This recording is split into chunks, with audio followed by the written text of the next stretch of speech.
Hello everyone, Zain with you, and today I'll show you how to change payment method on Netflix.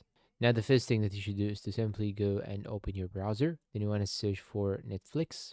After you search for Netflix, you will have to log in into your account. Then after logging in into your account, you have to go to Overview, then Account. Then you want to go and click on Change or click on Manage Payment Method. Once you click on Manage Payment Method, here you can click on Change Payment Method or Update Payment Method, either you prefer. Then it will show you here these options when you click on Change Your Payment Method.